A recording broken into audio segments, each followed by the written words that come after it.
I'm not what I would refer to as being the biggest fan of Jackie Chan in the world, his filmography and everything like that.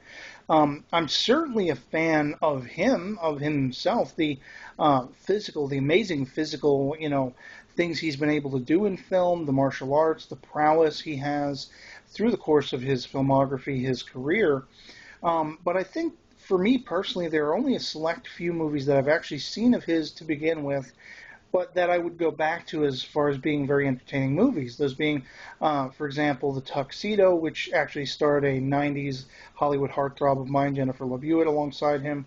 You also have the Rush Hour films. I think those are probably the the biggest claim to fame.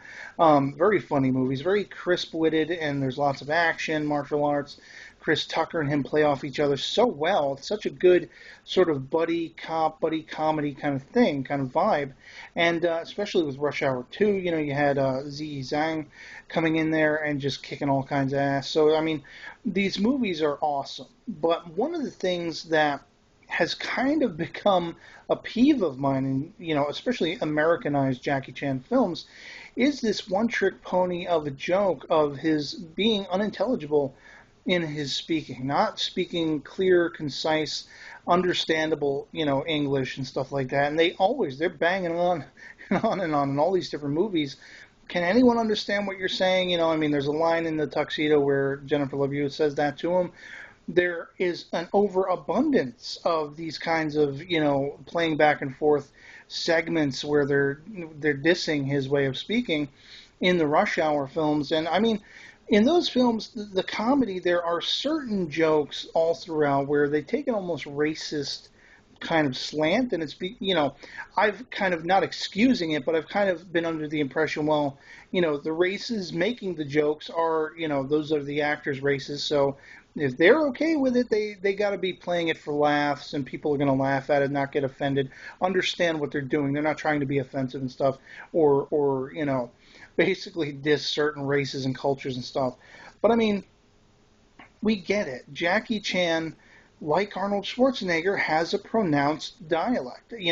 Speaking English was not his native language. So it's like, how many more times do we have to bang on and on and on with this joke that nobody can understand him? I would think by this point, if he's got to keep doing it in movie after movie, there's got to be a certain offensive level to that, at least to my thinking.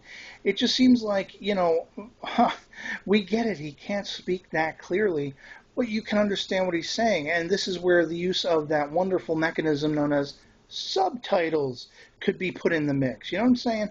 So, I mean, while I like Jackie Chan quite a bit, and I would love to get my hands on more of his films and see more of his stunt work in action and his acting skills and stuff like that, just never, been able to get my hands on any of them beyond those that I've mentioned. I just think, let's stop with this joke. Let's stop with this overemphasis on his being unable to speak clear English, because I think part of my peeve is that, at least, the way I've interpreted it, is they really overly emphasize. He purposely mispronounces words and strengthens the mispronunciation to get that comedic effect. And I don't know. I just think after a while, something like that, is a little more offensive than it is funny. And hopefully we won't be seeing any more of that in any more of his future films, if he even does any more of them.